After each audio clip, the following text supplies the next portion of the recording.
Olá, alunos do sétimo ano, tudo bem com vocês? Aqui é a professora Helene do Colégio Ampliação e nós vamos aí dar abertura aos conteúdos do quarto bimestre da apostila de vocês em arte.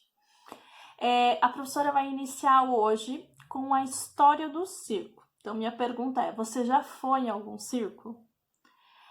Qual o espetáculo que você mais gostou? E se você nunca foi, como é o caso da professora, qual o espetáculo que você mais gostaria de ver?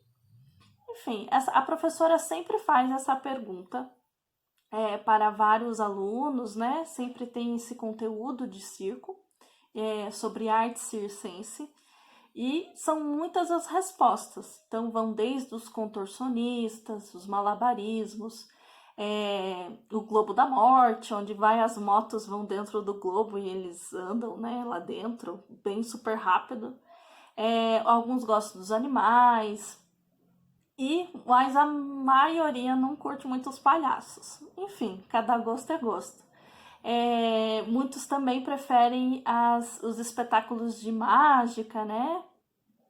Que é um clássico aí da arte circense. Então, a gente vai iniciar lá desde o Egito Antigo, gente. Então, a ideia de circo, ele sempre existiu.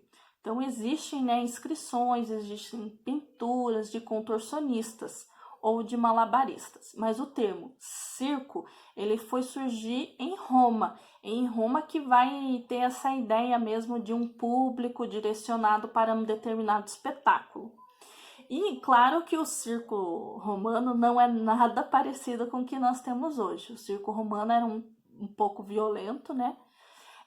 Existia corridas de bigas, então para quem não sabe, né, é uma carroça com duas rodas puxadas por cavalos, então eles correm e aquele que era uma competição, né, que para eles era algum tipo de entretenimento.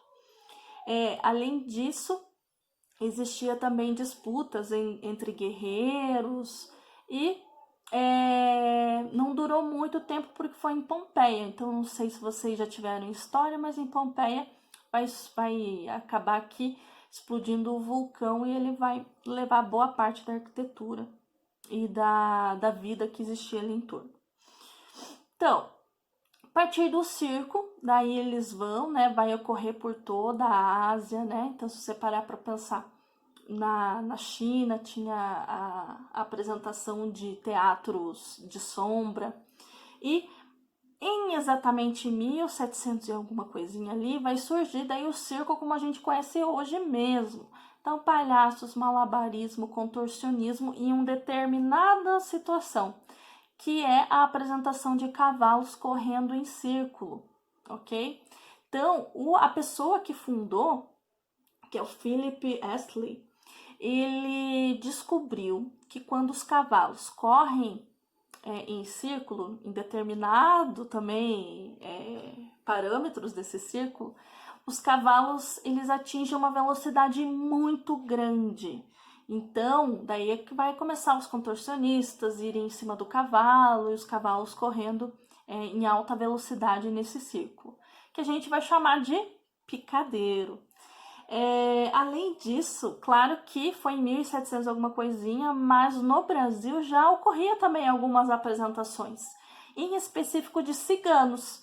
Então pensem, né, o circo, ele viaja de uma cidade para outra, muito assim, passa assim um mesinho, já vai para outro, passa um mês, vai para outro. Então tem esse caráter meio nômade.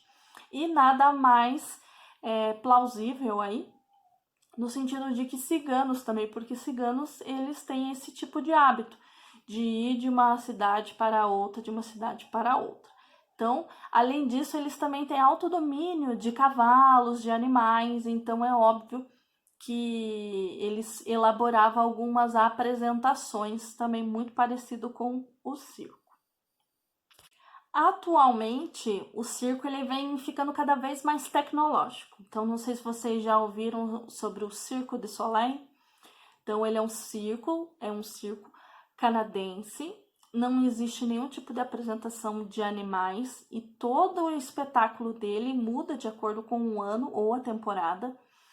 E as roupas deles, os figurinos, é absurdamente lindo. E os tipos de apresentações, umas engenhocas incríveis.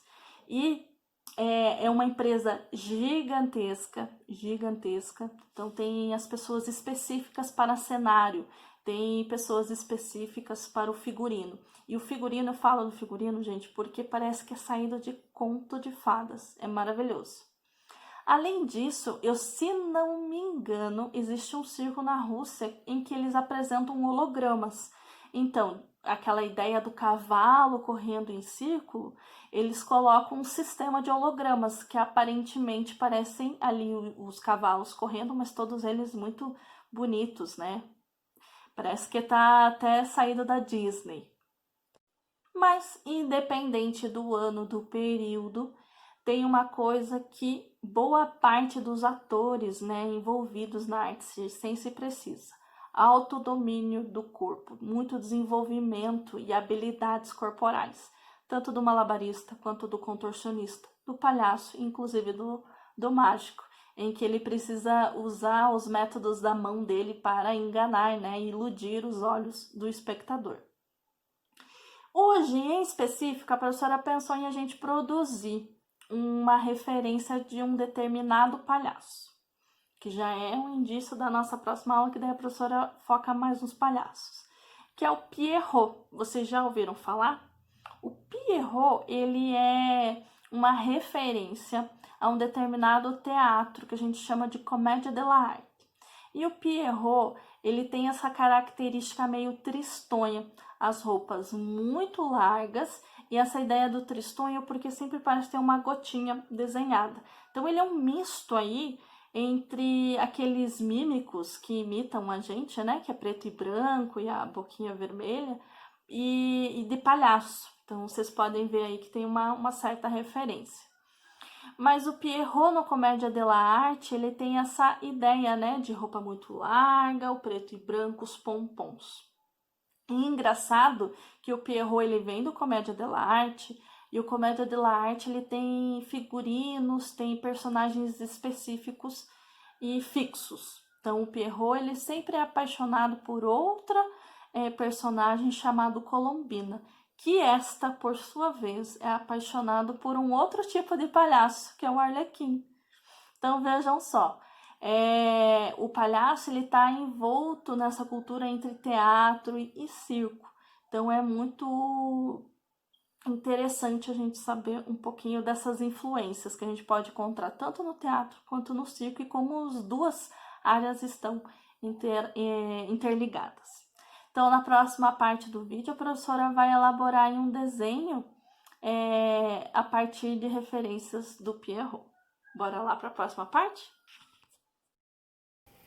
Então, a professora vai se inspirar. Então, para quem não sabe, a prof adora o Pinterest. Então, no Pinterest você coloca lá algum termo, alguma coisa, daí vem uma série de ideias. Então, coloquei Pierrot desenho e veio uma série de ideias possíveis. Então, tô aí escolhendo. Mas quem quiser procurar no Google, também dá super certo.